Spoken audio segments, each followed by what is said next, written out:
பார்க்கும்போது ஏன் தரம் வரான்னு ஒரு கேட்பாங்க. யாரு 962 வயசு.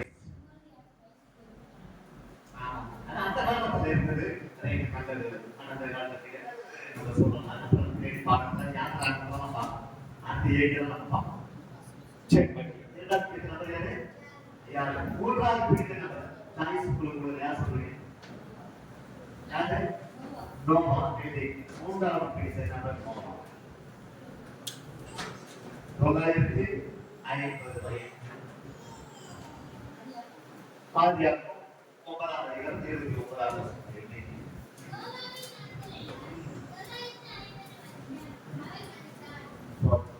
அப்ப நோவாவுக்கு என்ன வயசு? 950. அச்சீவ்மெண்ட் பண்ணியிருக்கிறாங்க. 3 நபர்கள் உலக சரித்திரத்திலே முதல் இடத்தை பிடித்தவர், 2வது இடத்தை பிடித்தவர், 3வது இடத்தை பிடித்தவர். சரி, இன்னும் ஒரு சொல்லி ஆகும். ஏன்னா நான் சொல்லிதான் ஆகும். 4வது இடம் பிடித்தவர் நம்மள இருக்கிறாரு. ஏன்னா அவர் நான் சொல்லாம இருக்க முடியாது. அவர் சொல்லிதான் ஆகும். உங்களுக்கு என்ன சொல்லுங்க. தண்ணி வருங்க.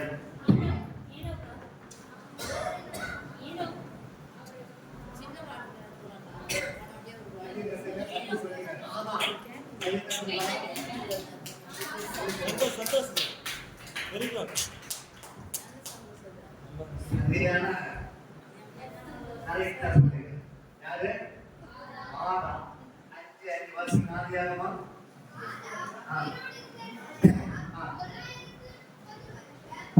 எத்தனை வருஷம்? முதல்ல படைக்கப்பட்ட மனிதன் 4வது இடத்தை தள்ளப்பட்டார். யாரு? ஆதாம். அவர்தான் முதல் தேவனுடைய சாயலை உண்டாக்குறவர். பாவத்தை நிமித்தமாய், கீழ்ப்படியை நிமித்தமாய் ஆண்டவர் சொன்ன திட்டத்தை மனிதர்களாக சொல்லுங்க.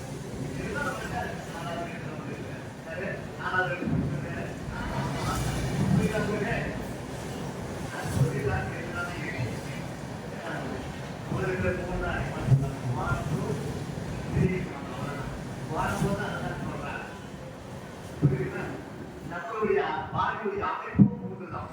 ஆதி, ஆத்மா, சரீரம். அதே போல நம்ம தேவனுடைய இதுவும் திருத்துவோம்.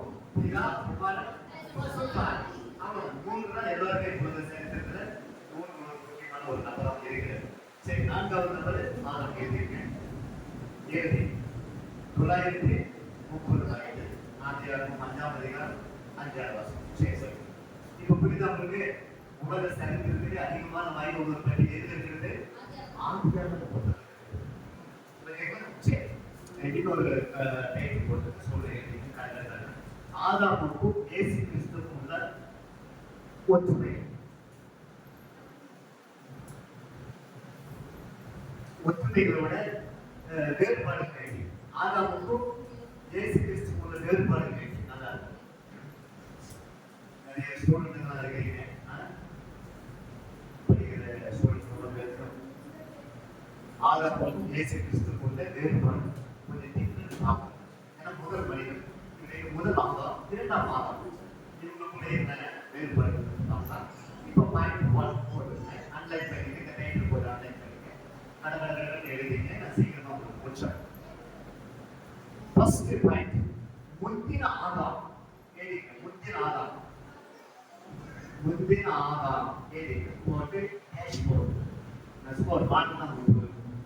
முந்தின ஆதாம் 1ஆம் நம்பர் போட்டு முந்தின ஆதாம் ஹேஷ் போட்டுங்க. மண்ணிலிருந்து வந்தவர். எங்கிருந்து வந்தாரு? மண்ணிலிருந்து வந்தவர். எழுதிங்க.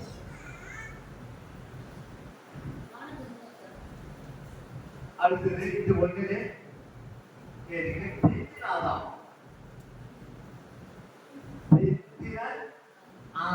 அப்படின்னு ஒண்ணுல போகுது. ஓகேங்களா? பித்திலிருந்து வந்தார். அவர் எங்கிருந்து வந்தாரு?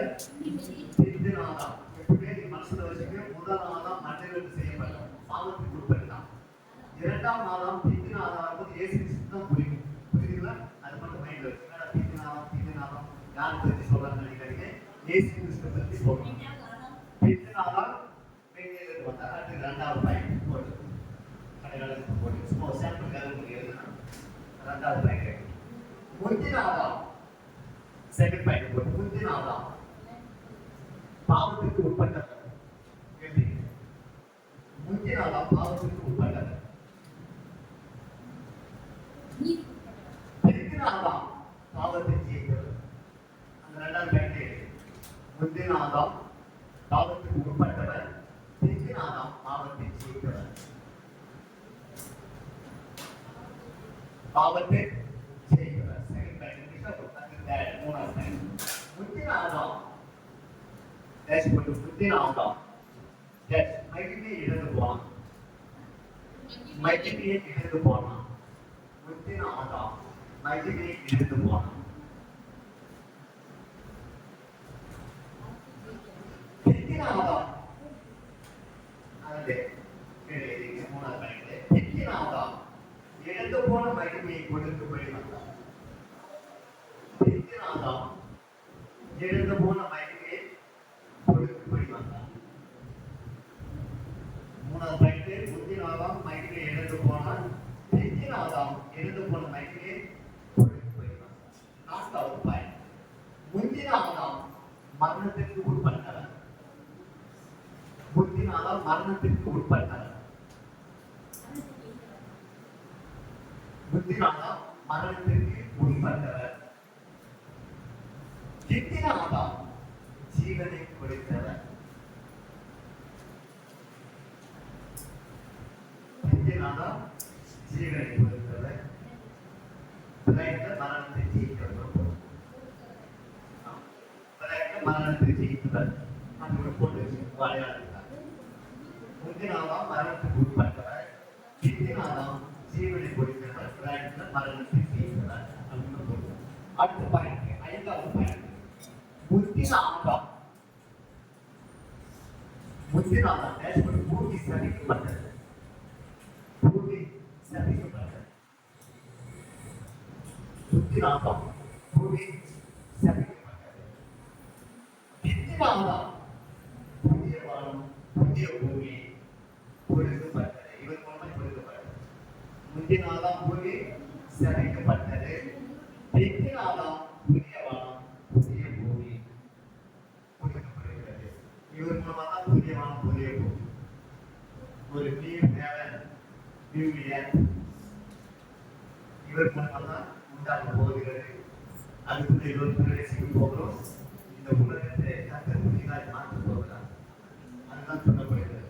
பிந்தின ஆதாம் புதிய வானம் புதிய பூமி கொடுக்கப்படுகிறது. இது ஆதாமுக்கும் இயேசு கிறிஸ்துவுக்குள்ள வேறுபாடு, வித்தியாசத்தை நம்ம பார்க்கிறோம். இந்த ஆதியாகம புத்தகத்துல இன்னொரு டைட்டில் கொடுக்கிறோம். விசுவாச பட்டியல இடம் படிச்சிருக்கிறார். ஆதியாகம புத்தகத்துல விசுவாச பட்டியல இடம் படிச்சிருக்கிறார். ஒரு டைட்டில் இருக்கு ஆதியாகம புத்தகத்துல. இல்ல ஆதியாகம புத்தகத்தில் வரும் கதாபாத்திரங்களே, ஆதியாகம புத்தகத்தில் வரும் கதாபாத்திரங்களே சில பேர், ஆதியாகம புத்தகத்தில் வரும் கதாபாத்திரங்களே சில பேர் விசுவாச பட்டியலில் இடம் பிடித்திருக்கின்றனர். ஆமா, faithfulness. சொல்ல போனா faithfulness இடம் பிடிச்சிருக்காங்க.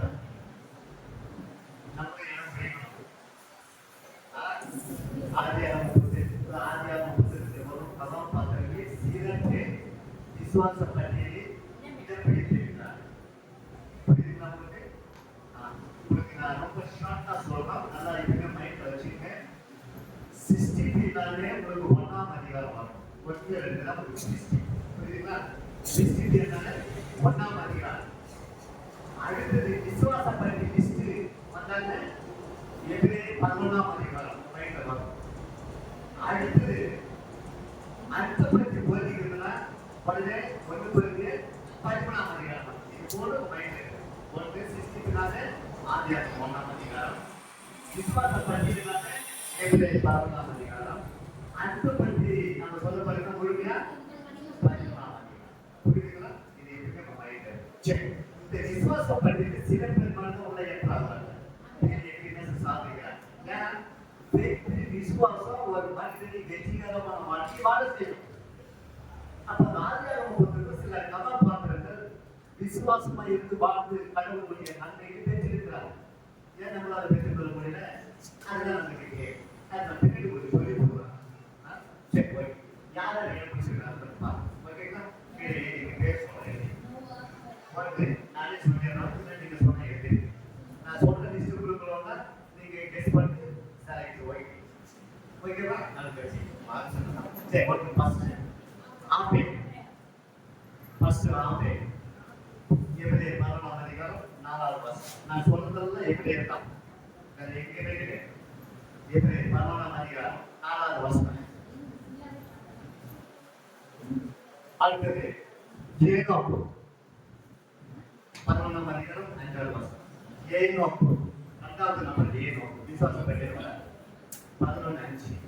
3வது நோவா 11ஆம் அதிகாரம் 7வது வசனம். இவங்க ஆதியாகமத்தில் சில கதாபாத்திரங்கள் முக்கியமான கேரக்டர்ஸ் தான். அடுத்தது ஆபிரகாம் 11ஆம் அதிகாரம் 8வது வசனம். ஆபிரகாம் பற்றி படிக்க பார்க்கலாம். லைட்டஸ் மட்டஸ் பண்ணலாம்.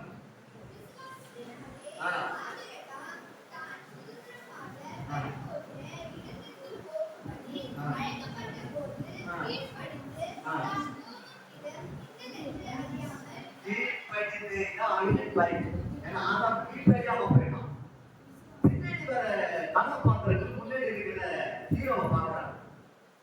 யாரு? ஆதாம். பெரிய ஹீரோ தான். இந்த உலகத்து அடிப்படையாக தான் இருந்தான் அவன். இந்த உலக அனைத்து கருத்து ஆண்டு கொள்ளுன்னு சொல்லி என்ன பண்றாரு? அடிப்படையை கொடுத்தாரு. ஒரு பிரதிநிதி அனுப்புறாரு ஆண்டவர். அவன் தான் மெயின் ஹீரோவா இருந்தான். இப்ப நல்ல கதாபாத்திரத்தை சில ஹீரோக்கள் வந்து பாக்குறாங்க. ஆண்டவன் பாக்குறாங்க. எதிர வீடு போயிருக்கலாம். கீழ்ப்படியாம இருக்கலாம். அதான் ஆபிரகாம் சொல்லும் போது சொல்றாரு. ஆபிரகாம் என்ன பண்ணலாம்? நம்ம வாசிக்கலாம்.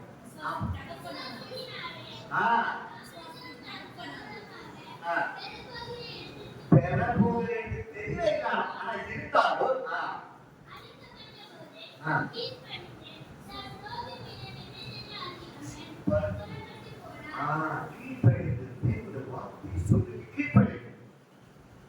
அதுதான் சரியான ஒரு தேர்வு சாய்வுடைய அடையாளம்.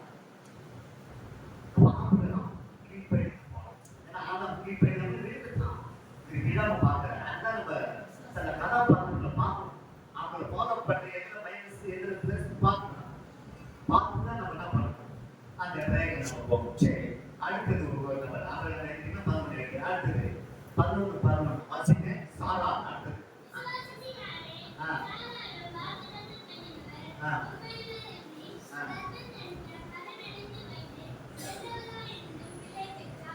விசுவாசத்தினாலே சாரா இதை பற்றி நான் பின்னாடி எழுதுறேன். 4 நபர்ல முக்கியம் தான் உள்ள கொண்டு வரலாம்.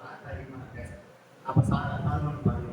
அடுத்தது ஈசா மேரி 11:20. அடுத்தது யாக்கோபு 11:21. எல்லாமே எப்படி இருக்கும்? அடுத்தது யோசேப் 11:22. இந்த ஆபிரகாம் யோசேப்பு வரைக்கும் என்ன பண்ணுங்க? இந்த ஆபிரகாம் இருந்தாரு. இந்த லாஸ்ட் யோசேப் ஈசாக்கு யாக்கோபு இப்படி போட்டு இந்த போட்டு ஒன் ஃபேமிலி பேசிக்கிறாங்க. இந்த முழு குடும்பம் என்ன இருக்கிறாங்க? விசுவாச பையன் என்ன பிடிச்சிருக்கிறாங்க? ஆபிரகாம், ஈசாக்கு, யாக்கோபு, யோசேப். இது ஒரு ஒன் ஃபேமிலி. புரியுதுங்களா? இதெல்லாம் எந்த காண்பிக்கிறது? நம்ம குடும்பம் விசுவாசத்துல வாழ வேண்டும். இதுதான் போதிக்கிறது. புரியுதுங்களா? சரி, கேட்டுட்டீங்களா? ஓகே, இதெல்லாம் நான்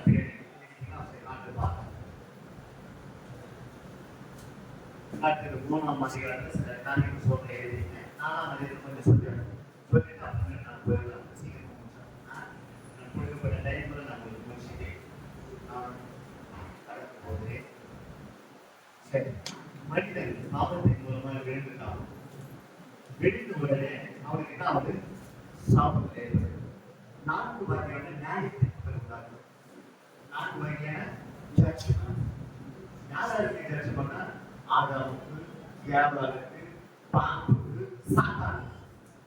இந்த 4 காரியத்தை 3ஆம் அதிகாரத்துல நீங்க பார்க்கணும். இதெல்லாம் நான் அவுட்லைன் சொல்லிட்டு போறேன். இப்ப நான் எடுக்கல, அவுட்லைன் சொல்ல அது மட்டும் எழுதி. முதலாவது மொத்த 4 வகையான நியாயத்தை எழுதி. எப்படி போட்டு 4 வகையான நியாயத்தை இதெல்லாம் சொல்லிட்டு தான் நம்மளுக்கு அந்த கதையை சொல்ல போறோம். ரொம்ப அற்புதமான ஒரு 4 வகையான நியாயத்தீர்ப்பு. போட்டீங்களா? ஆமா. இதுல யார் யார் 4 வகையான பேர் எழுதிருக்கோம். 1 ஆதாம், 2 ஏவாள், 3 சர்ப்பம், 4 சாத்தான். இந்த 4 நபர்களுக்கு என்ன நடக்குது? ஜட்ஜ்மெண்ட், நியாயத்தீர்ப்பு, பனிஷ்மென்ட் நடக்குது. அவருக்கு விளைவினால போன்ற 4 பேருக்கு நம்ம ஜட்ஜ்மெண்ட் நடக்குது. 4 பேர். இப்ப ஒருத்தரை குறிச்சு பார்ப்போம். இப்ப யார் பார்க்கலாம்? ஆமா, ஆதாம் பார்க்கலாம். அப்படியே இருக்காங்க. வந்து நம்ம யார் பார்க்கலாம்? சர்ப்பத்தை பார்க்கலாம். சர்ப்பம். ஆமா, சர்ப்பத்துக்கு சர்ப்பம் போடும். சர்ப்பத்தை பார்க்கலாம். சர்ப்பம். அதுக்கு ஜட்ஜ்மெண்ட் என்னன்னா கேட்டீங்க. சர்ப்பம் போது அன்னை பத்தி கேட்டீங்க. ஒரு மிருகங்களுக்குள்ளே சபிக்கப்பட்டிருப்பான். மிருகங்களுக்குள்ளே சபிக்கப்பட்டிருப்பான். அப்ப சபிக்கப்பட்டிருப்பான் என்ன? அவமானம். அவமானம். அவமானம், தாழ்த்தப்படுதல்.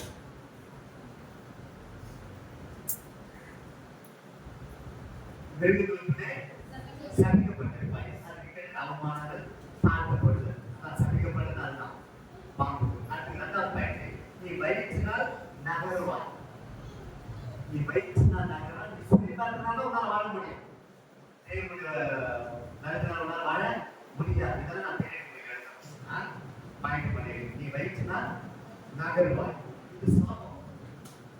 அடுத்தது 3வது பாயிண்ட், உயிரோடு இருக்கிற நாளெல்லாம். 3வது பாயிண்ட், உயிரோடு இருக்கும் நாளெல்லாம் மண்ணை தின்பாய். என்ன தின்பாய்? மண்ணை தின்பாய். சட்டத்திற்கு கொடுக்கிற ஜட்ஜ்மெண்ட் ஒன்று, பெருக்களுக்குள்ளே சேர்க்கப்பட்டிருப்பாய். 2வது, நீ வயிற்றினால் நகருவாய். 3வது, நீ உயிரோடு இருக்கும் நாளெல்லாம் மண்ணை தின்பாய். தண்டனை, பனிஷ்மென்ட். இதுதான் சாபத்தினுடைய ரூபமா இருக்கு.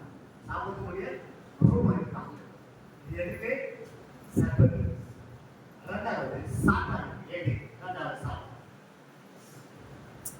ஏன்னா பின்னாடிதான் நம்ம மண்டபத்துக்கு போடணும். முதல்ல மண்டபத்துக்கு போடணும். கொஞ்சம் பின்னாடி போகணும். அதுக்காக தான் கொஞ்சம் தெய்வம் அவங்களுக்கு கொடுத்துருங்க.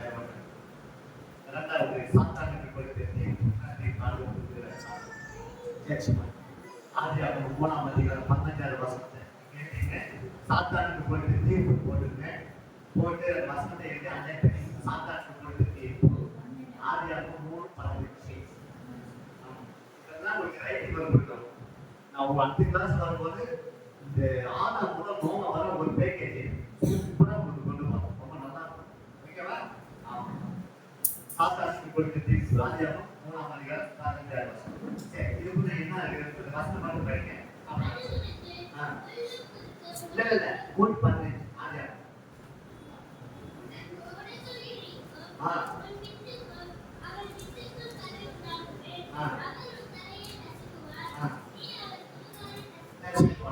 இங்கதான் முதல் ஆண்டவராகிய இயேசு கிறிஸ்துவினுடைய ஒரு தீர்க்க தரிசனம் இருக்குது.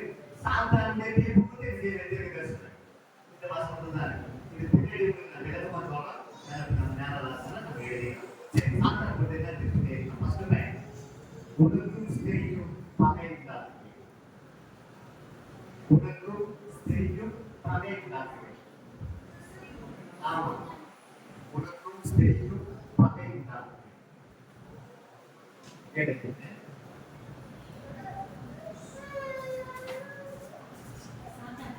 ஆமா,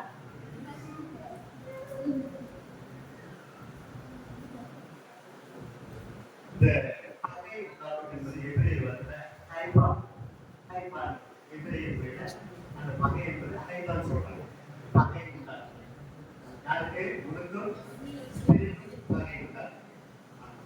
பகை ரொம்ப கஷ்டமான பகை. ஏன்னா சொல்லப்போனா ஒரு பெரிய யுத்தம், போர் பகைனால ஒரு பெரிய யுத்தம் வரும். அரசியலுக்கு போராடுவது பகை உண்டாகும். சரி, ஏன்னா ஹைபான் சொல்றாங்க. நீங்க என்ன சொல்றாங்க? ஒரு பெரிய யுத்தத்தை பிரகடனப்படுத்துகிறாங்க. முதல் பிசாசுடைய மூமெண்ட் இங்கதான் பிரகடனப்படுகிறது. ஏன்னா உனக்கும் சிரிக்கும் பகை உண்டாகும் ஒரு பெரிய யுத்தம் நடந்து போகிறது வருங்காலத்துல. அது வருவாரு ஸ்திரீ வித்தாகி உலகத்துல வந்து பிறக போற ஒரு ஹீரோ. அவர் தான் உன் தலையை நசுக்க போறாரு, உன்னை உண்டுதான் ஆக போறாரு என்பதை முதல் இயேசு கிறிஸ்துவின் பிறப்பு சீட்டிங் தான் ஆரம்பமாக 3ஆம் அதிகாரம் 15வது வசனம். சரி போய் 2வது பாயிண்ட் கேட்டீங்க. ஸ்திரீக்கும் உன்னித்திற்கும் முதல் ஸ்திரீக்கு சொல்றாரு பகைவிட்டார்.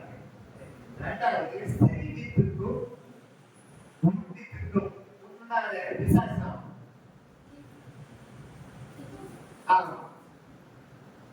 உன்னித்திற்கும் ஸ்திரீ அவர்களுக்கும் என்ன உண்டாக்குவாரா? வாசிங்க.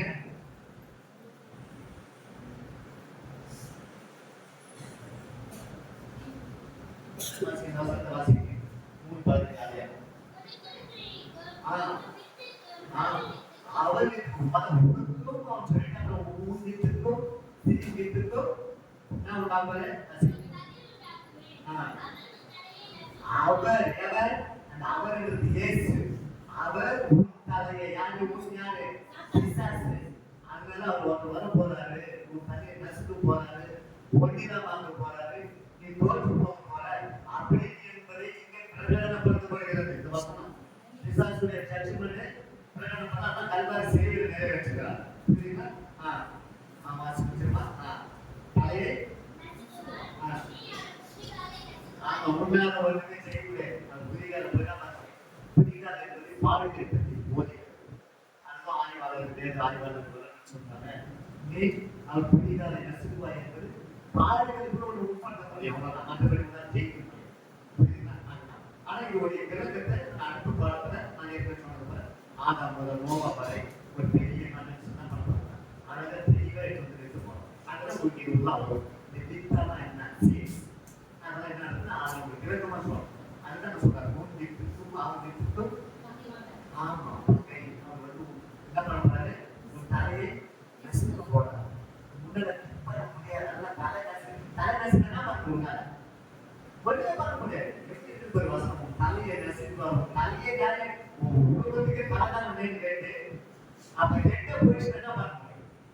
ஒன்றும் பண்ண முடியாது. அதான் பாருங்க தலையை நசுக்க திங்க் பண்ண முடியாது. என் பிள்ளைகளை உன்னால கேட்க முடியாது. தெய்வ சாதிகளை உண்டாக பண்ண என் பிள்ளைங்க என்னோட கூட கனெக்ஷன் இருக்கிறவங்க உன்னால ஜெயிக்க முடியாது. ஏன்னா ஜெயிக்க பிறந்தவர் யாரு? நம்மலாம் யாரு? ஜெயிக்க பிறந்தவர். நான் வசனம் சொல்லுது நம்முடைய ஸ்டேட்டஸ் பைபிள் சொல்லுது. நம்ம எதாவது ஸ்டேட்டஸ் போடலாம். ஆனா நம்ம பத்தி ஸ்டேட்டஸ் பைபிள் சொல்லுது. என்ன சொல்லுது பாருங்க. 1 யோவான் 5ஆம் அதிகாரம் 4வது வசனம். நம்ம ஸ்டேட்டஸ் நான் பாருங்க போடுங்க. நல்ல வார்த்தை போடுங்க. ஸ்டேட்டஸ் நான் போடுங்க. அதுக்கு நான் எதிரான ஆனா தேவனுக்கு நான் புரிஞ்சுக்கிறேன். 1 யோவான் 5ஆம் அதிகாரம் இப்ப பாயிண்ட் வராங்க பாருங்க. எல்லாம் கவனிங்க ப்ளீஸ் லிசன். தேவனா பிறப்பது எல்லாம் உலகத்தை ஜெயிக்கணும்னா புரிஞ்சுங்க. நிறைய பேர் சொல்றாங்க உலகத்தை என்ன ஜெயிக்கணும் பர்சனல் ட்ரீட் பண்ணணும் அந்த உலகத்தை நான் சொல்றேன். உலகத்துல என்ன காரணம் அளவுக்கு ஏன் நான் ஜெயிக்க முடியல, ஏன் நான் தோற்று போகணும் அப்படின்னு நிறைய பேர் நினைக்கிறாங்க. நீங்க தோற்று போவது பிறந்தவர்கள் அல்ல, ஜெயிக்க பிறந்தவர்கள். வசனங்களை பத்தி சாட்ட சொல்லுது. ஆண்டவர் சொல்றாரு. அப்ப சொல்றாரு நான் வாசிங்க. தேவனா பிறப்பது எல்லாம் உலகத்தை ஜெயிக்கும். இப்ப சொல்லுங்க என்ன செய்ய சொல்லுங்க. நம்முடைய விசுவாசமே உலகத்தை ஜெயிக்கிறது. என்ன ஒரு காரணம் இல்லாம கத்து நம்ம கொஞ்சம் சேவை சொல்றாரு. அப்பதான் போது தோற்று போனவர்களை ஜெயிக்க பிறந்தவர்கள். இதுதான் நிறைய கிளாஸுக்குள்ள நிறைய பாசிட்டிவ் கொடுக்குறாங்க. நீங்க ஏன் ஜெயிக்க பிறந்தீங்க ஆலோசனை கொடுக்குறாங்க. இதெல்லாம் எங்கதான் வருது? பைபிள்ல தான் இருக்கு. இங்க போய் கூப்பிட்டாங்க. நான் சொல்லுகிறேன் நீங்க ஜெயிக்க பிறந்தவர்கள். நீங்க சொல்லுங்க நான் ஜெயிக்க சொல்லுங்க. நான் ஜெயிக்க குடும்பத்துல வாழ்க்கையில தொழில பிசினஸ்ல என் வேலையில எல்லாம் சொல்லுங்க. நானே ஜெயிக்க பிறந்தவன் அப்படி ஒரு உணர்வோட விசுவாசத்தோட இருந்தா இந்த உலகத்துல ஈஸியா வெயிட் பண்ண போனோம். சொல்றாங்க மாஸ்டர் எப்ப பார்த்தா பிசாசு நம்மளே வரலாம் அப்பதான் டிஸ்டர்ப் பண்ணலாம் பாஸ். அப்ப சரியான கடவுளோட கனெக்ஷன் இதுதான் அர்த்தம். அப்ப நீங்க வேற ஏதாவது கனெக்ஷன் இருக்கிறீங்கன்னா அர்த்தம். சீரியல்ல போய் உட்காந்து சீரியலாம தான் வரும். ஆரம்பிக்கலாம் சாயங்காலம் ஆரம்பிக்கலாம் ஆரம்பிச்சு அன்பே பண்ணிக்கிறோம். என்ன பிரச்சனை நீ பாத்தீங்கன்னா நான் உட்காந்து பார்த்தேன் என்னதான் நடக்குது சமுதாயத்துல கிறிஸ்துவ மதத்துல என்ன பிரச்சனை நடக்குது பார்த்தேன். ஏன்னா ஒரு ஃபேமிலி கவுன்சிலர் நிறைய மேரேஜ் வந்து இருக்கிறான். அப்ப நான் பார்த்தேன் என்ன நடக்குது ஆளுங்க பாகத்துல ஆரம்பிக்கிறாங்க எங்க முடிக்கிறாங்க. ஆமா அன்பே கொஞ்சம் அன்பே வந்துருச்சு. எங்க போயிருந்தாங்க வந்துருச்சுன்னா பண்ணது விவசாயம் பாக்குறீங்க அன்பே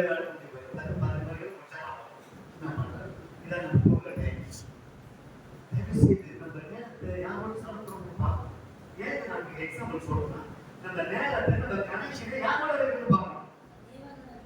அப்ப தேவனோட இருக்கிறதா உலகத்துக்கு ஜெயிக்க இந்த வசனம் உனக்கு வெற்றிகரமா உனக்கு வேலை செய்யும். நான் உலகத்தில் போறது தேவனால போறதுன்னா ஜெயிக்கணும் எப்படி ஜெயிக்கிறேன் வசனத்தை எடுத்து அந்த சூழ்நிலை அப்ளை பண்ணணும். சாத்தான வேஷம் நாம சொன்னாங்க அந்நிய தேசத்துல போறாங்க தீர்வு போடுறாங்க என்ன போடுறாங்க அத்தியில போடுறாங்க. அவன் சொல்றான் இவங்க அவன் ஸ்டேட்மெண்ட் கொடுத்துருவாங்க அவங்களுக்கு நாம ஆராதிக்கிற தேவன் எங்கள் தப்பிக்கு வந்து அவன் சேர்த்து சொல்லலாம் பாருங்க. நான் எங்க போனாலும் எனக்கு பிரச்சனை கிடையாது. ஏன்னா என்ன தப்பிக்க விட என்ன வந்து அழகா கேட்ச் பண்ணி வந்து இருக்கிறார் பாருங்கயா. ஏன்னா நான் அவரை நம்பிக்கிறேன் அவரை ஆராதிக்கிறேன் அவரை துதிக்கிறோம் அவரை வாழ்க்கையே வாழ்க்கையை நான் நடந்துருக்கிறோம்.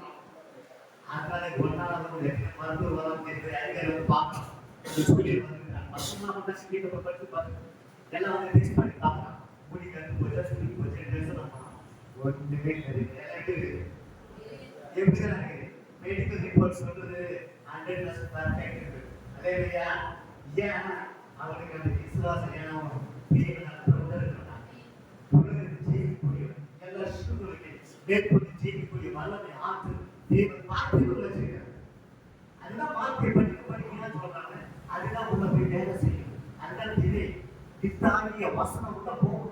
உள்ள போய் வேலை செய்யும். என் குடும்பம் நல்லா இருக்கணும், பிள்ளைகள் நல்லா இருக்கணும், என் தொழில் நல்லா இருக்கணும், என் வேலைகளை நான் சிறப்பா செய்யணும், என் படிப்புல நான் சிறப்பா படிக்கணும், நல்லா முதல் மதிப்பெண் எடுக்கணும், மற்றவர்களை பார்த்து நான் ஒரு விசேஷமா இருக்கணும். ஏன் எல்லாம் தேவன் சொல்லி இதெல்லாம் நமக்குள்ள இருக்கு. உள்ள குடிச்சு உள்ளுக்குள்ள என்ன கிடைக்கணும் ஒரு தெளிவு இருக்கணும். ஒரு பேரம் பண்ணிக்கிறாங்க. நாங்கள் செய்து நீ புரிசி குப்பெல்லாம் கிடையாது. ஒரு நாள் அப்படின்னா இருக்குது. இப்போ வேற லெவலில் வந்துட்டீங்க, வேற ஸ்டேஜில் வந்துட்டீங்க. அதே ஃபர்ஸ்ட் ஸ்டேஜே சொல்லிட்டு இருக்காரு. நீங்க நெட்டை சொல்லி பிசாசு நஞ்சமா வாயில வைக்கலாம். ஏன்னா அன்னைக்கு செய்தாங்க என்ன இருக்குன்னு அர்த்தம். நாங்கள் பைபிள் சொல்றது அவன் சொல்லலாம். நீ சொல்லிட்டு என்ன சொல்லிட்டு புரிசி குப்பன்னு சொல்லிட்டு நீங்க யாரை வைக்கப்படுறீங்க? ஒரு காலத்துல டஸ்ட் மண்ணில் தான் பார்க்கலாம்.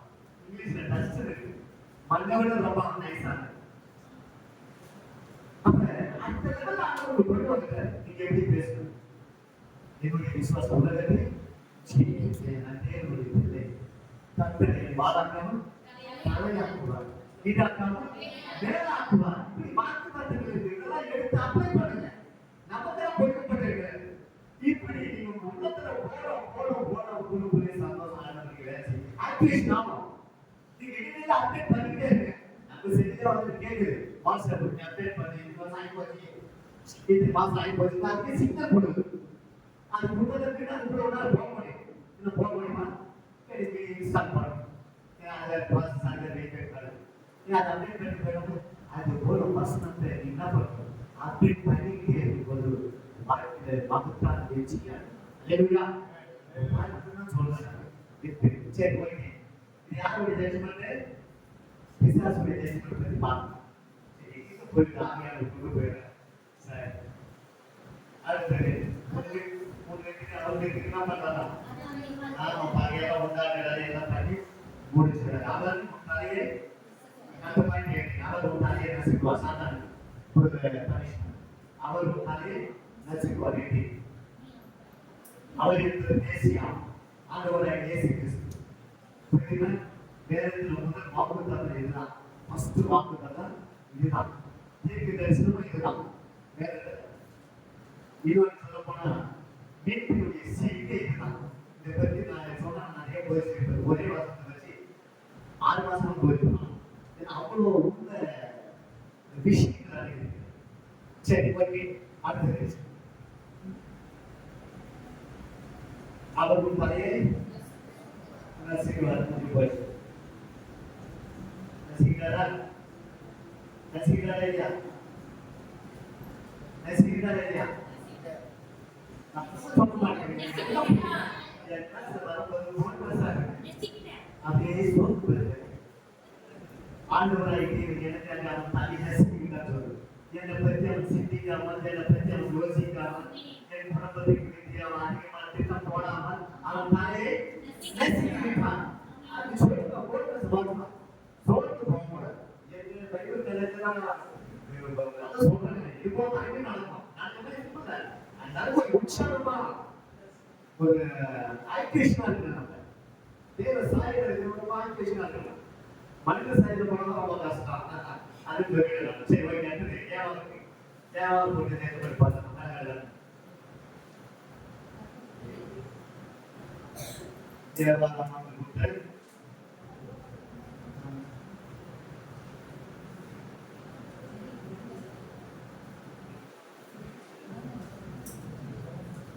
தேவாலயம்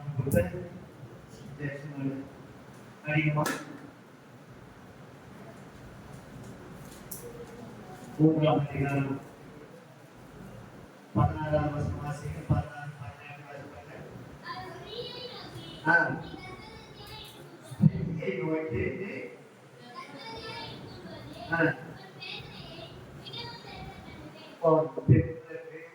வியாபாரம் கொண்டு வந்து பிரசவ வேதனை வேதனை பெருகும். பிரச்சனை ஆகும். அம்மாவுக்கு என்னென்ன பிரச்சனை பிரசவ வழி அந்த தெரிஞ்சு போது உனக்கு வேதனை பெருகும்.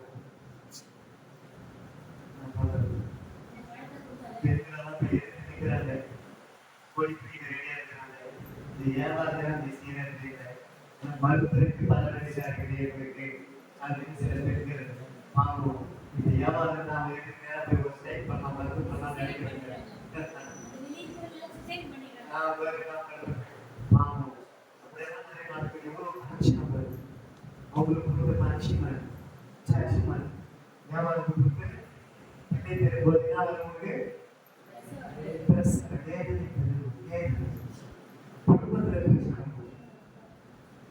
நமக்கு ஒண்ணுதான் வேற ஒன்று பிரச்சனை அதிகமான நிச்சயம் ஆறாம் ரூபாய் வியாபாரத்துக்கு 3-16 இதெல்லாம் நான் விதமா சொல்றேன். 4 வருஷம் சரி, ஆதாரம் போட்டு திருப்பி ஜட்ஜ் பண்ணேன். 3ஆம் அதிகாரம் 17-19 வரைக்கும் ஜட்ஜ் பண்ணலாம். ஆதாரம் போட்டு தீர்ப்பு எழுதி வசனம் 3ஆம் அதிகாரம் 17-19 வரைக்கும் வாசிக்கலாம்.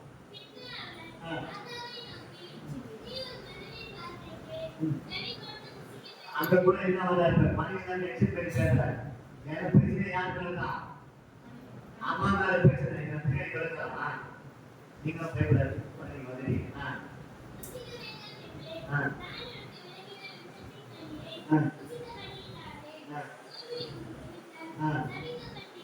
பூமி ஒரு நிமித்தம் சட்டப்பட்டு பூமியில பிரச்சனை அதான் இருக்கு.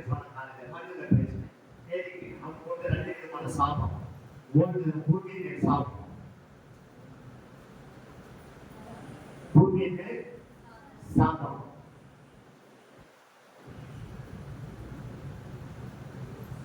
ஏன்னா ஒரே வசனத்துல போயிடுச்சு. ஏன்னா அதிகமா பொருட்கள் பாவம். ஏன்னா இதுவே அவன் வாழ்க்கை மறுக்கிறது ரொம்ப கஷ்டம். உங்களெல்லாம் ரொம்ப ஆனந்த படம் மதிக்கிறான். கண்டிப்பா தலைவனுக்கு இப்ப பூமி நெல் ஆயிடுச்சு. சாபம் வந்துச்சு. சனிக்கப்பட்டு ஆயிடுச்சு. மாசிமா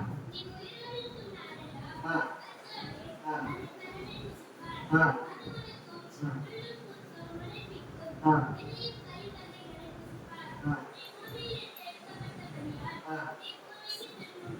ஆ ஆ போதும். அந்த இடத்துல பிரின்சிபல் கோட் பார்க்கணும். புரியுதா? இப்போ அவங்க எவ்வளவு ஐடி வந்து முக்கியமான தகவல் சொல்றாரு. அஞ்சு பாயிண்ட் சொல்றாரு. முக்கியமான தகவல் அப்பா ஒன்றா போயிருக்காங்க.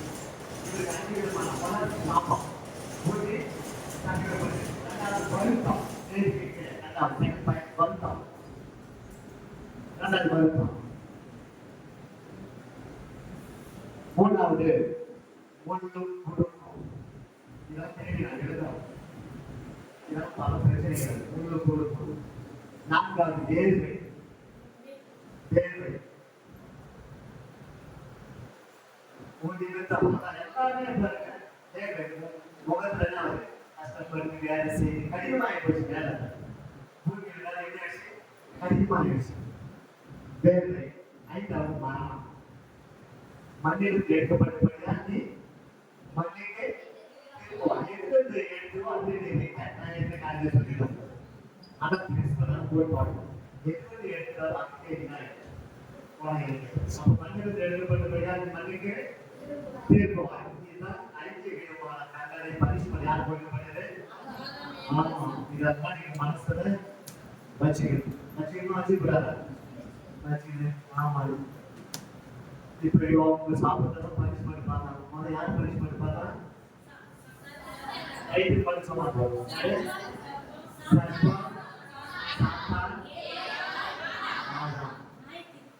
புரிஞ்சுங்களா? முதல்ல எத்தனை பேரு? 4 பேருடைய பனிஷ்மெண்ட் பண்ணிருக்காரு. இந்த ஏவாளுக்கு மட்டும்தான் குடும்பத்துக்குள்ள பிரச்சனை. என்ன குழந்தை பெற்றெடுக்கலன்னா பிரச்சனை. என்னென்ன பிரச்சனை? ஆகாவுக்கு அவங்களுக்கு பிரச்சனை. பூமியில போய் வேலை செய்து கஷ்டப்பட்டு என்ன பண்ண கொண்டு வந்து மனைவி காப்பாற்றும். அவருக்கு பெரிய பிரச்சனை. யாருக்கு? ஆகாவுக்கு பெரிய பிரச்சனை. யாருக்கு? உள்ள பிரச்சனை. இப்ப புரியுது நான் சொல்றது? புத்திசாலியா? சரி, இது 3ஆம் அதிகாரம். 4ஆம் அதிகாரத்துல கொஞ்சம் சொல்லி முடிச்சுட்டு கொஞ்சம் பிரிச்சுட்டு போறோம். திருமணம் வாழ்க்கை பேசலாம். ரொம்ப நல்லா சரி சிரிக்கிறீங்க பார்க்கணும். நல்லா திருமணம் நடத்திருக்கீங்க. சரி, ஓகே. 4ஆம் அதிகாரத்தை சொல்ற கடவுள் வாசல் ஒரு 5 நிமிஷம் கூட எழுதி முடிச்சுங்க. அப்படியா? சரி, நல்லது, பரவாயில்ல, நல்லா மாற்றிக்கிறாங்க. சரி, 4ஆம் அதிகாரத்தை சில காரியங்கள் சொல்லிடலாம். 4ஆம் அதிகாரம் ஒரு அற்புதமான அதிகாரம். அது நிறைய பேர் சேர்ந்த படிக்கட்டு உத்தரவாங்க. நான் உங்களுக்கு சொல்லிடுறேன்.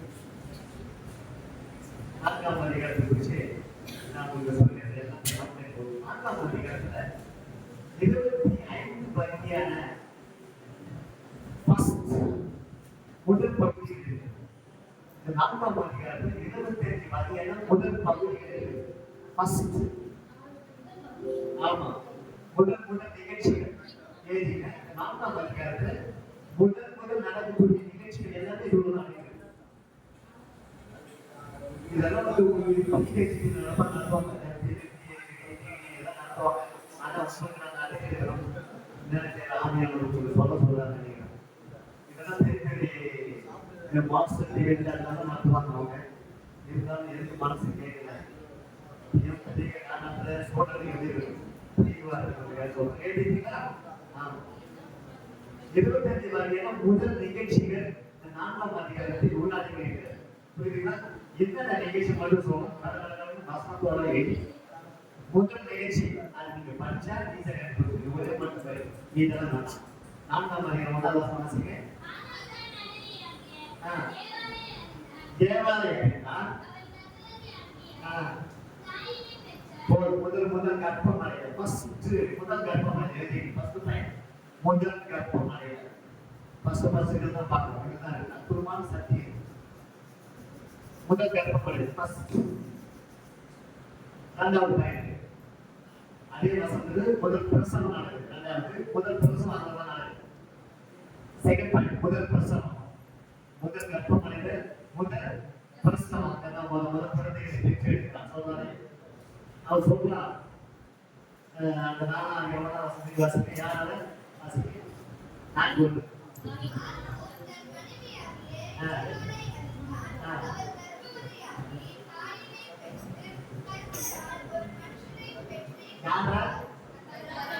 இங்க மொழிபெயர்ப்பு மிஸ்டேக். இது இன்னைக்கு அந்த டைத்துல பார்த்தீங்கன்னா ரொம்ப தெளிவா இருக்கும். அங்க ரொம்ப எப்படி இருக்கா ரொம்ப நல்லா அந்த பைபிள் வச்சிருக்கீங்கன்னா வச்சிருக்க மாட்டீங்க. ரொம்ப கஷ்டம். நீங்க நான் படிக்க பாருங்க ஒரு மாசம் மாட்டோம். ஏன்னா சில மொழிபெயர்ப்பு மிஸ்டேக் எல்லாம் இருக்கு. ஏன்னா நான் நிறைய பைபிள் படிக்கிறேன். பல எபிரேய பைபிள் இதெல்லாம் நிறைய படிக்கிறதுனால இதுல ரொம்ப அற்புதமா இருக்கும். 3ஆம் அதிகாரம், 4ஆம் அதிகாரம், 1ஆவது வசனம்.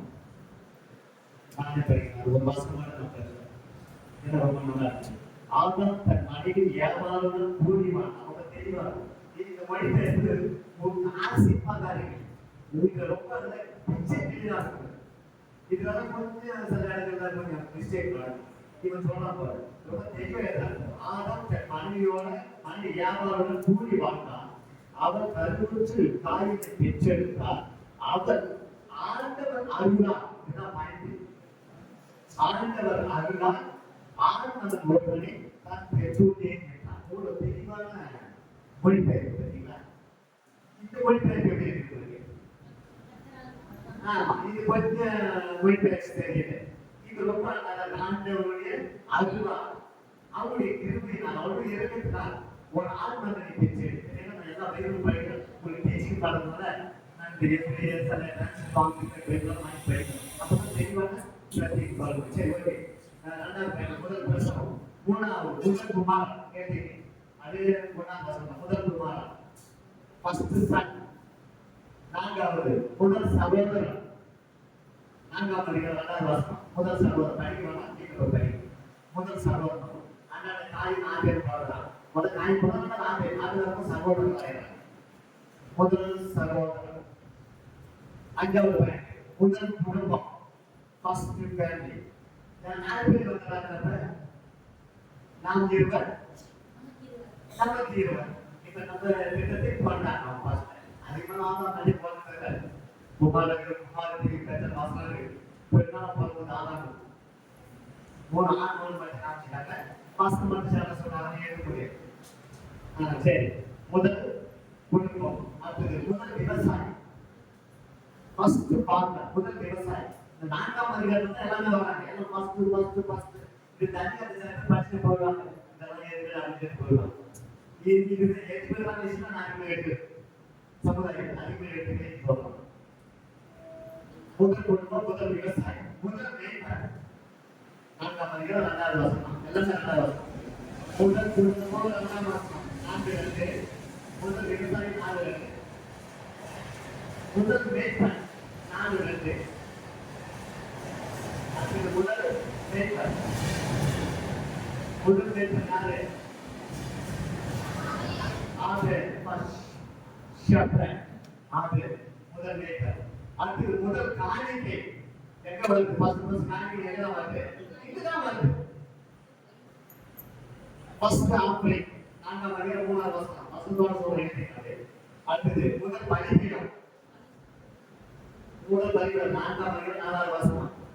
ஆண்டவரை தொழுது கொண்டார்கள். முதல் பலிபீடம் ஆபேல் முதல் பலிபீடம் காணிக்கை என்ன பண்ணுவார்? தொழுது கொண்டு காணிக்கை கொண்டுவார். 4 அடுத்து முதல் அங்கீகாரம், ஃபர்ஸ்ட் ரெகக்னிஷன். முதல் அங்கீகாரம். முதல் அங்கீகாரத்தில் ஆபேலுடைய காணிக்கை அங்கீகரிக்கிறார். அது முதல் அங்கீகாரம், ஃபர்ஸ்ட் ரெகக்னிஷன். அவன் காணிக்கை பண்ணும். பின்னாடி எடுக்கிறேன். நம்ம அற்புதமாக போகலாம். அது முதல் புறக்கணிப்பாட்டு. 11வது முதல் புறக்கணிப்பு. அங்கதான் ரிஜெக்ட் பண்றாரு. காணிக்கை யாருடைய காணிக்கை? தாயுடைய காணிக்கை ரிஜெக்ஷன் பண்றாரு. ரிஜெக்ஷன் முதல் புறக்கணிப்பு. அடுத்தது 12வது முதல் தேவ ஆலோசனை. 4ஆம் அதிகாரம் 6-7 வசனம். முதல் புறக்கணிப்பு 4ஆம் அதிகாரம் 5வது வசனம். முதல் தேவ ஆலோசனை, ஃபர்ஸ்ட் கவுன்சிலிங். 4ஆம் அதிகாரம் 6-7 வசனம். அது மாதிரி படிங்க.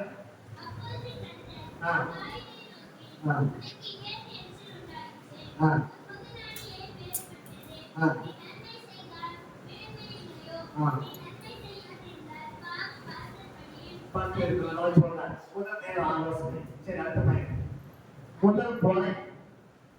13 முதல் கொலை ஃபர்ஸ்ட் மர்டர் நடக்குது. முதல் கொலை 4ஆம் அதிகாரம் 8வது வசனம். ஃபர்ஸ்ட் கொலை என்னதான் நடக்குது? இங்கதான் நடக்குது. ஆதியாகமம் தான் நடக்குது. முதல் கொலை. அது முதல் கொலைக்காரன் ஏலி. அவன் பேரு ஏலி. ஆமா, கொலைக்காரன். 4ஆம் அதிகாரம் 8ஆம் வசனம். அது முதல் ரத்த சாட்சி.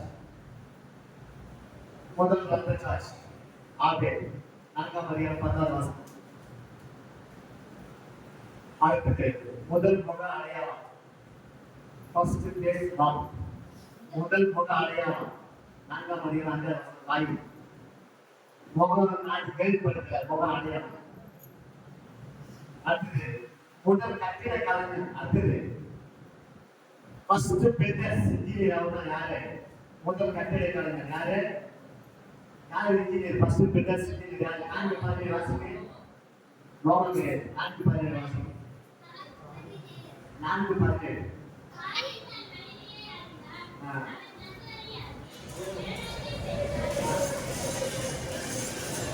ஒரு மண்டலத்தை கட்டி மாற்றிட்டு ஆய் உனக்கான முதல் கட்டிட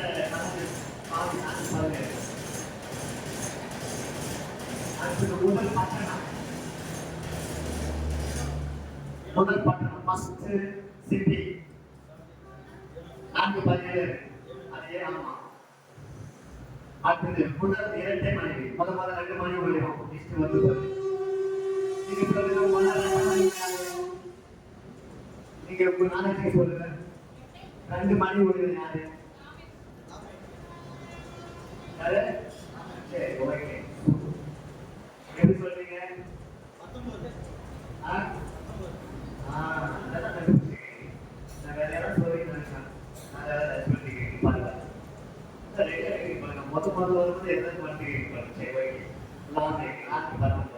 அடுத்தது முதல் கூடாரவாசி. ஃபர்ஸ்ட் டென்த் ஜீவன். முதல் கூடாரவாசி 4ஆம் அதிகாரம் 28ஆம் வசனம். யூபா படிக்க பார்த்தா முதல் கூடாரவாசி. முதல் வீடு டென்த் மெத்தட். ஆமா, 4:28. 4ஆம் அதிகாரம் 28ஆம் வசனம்.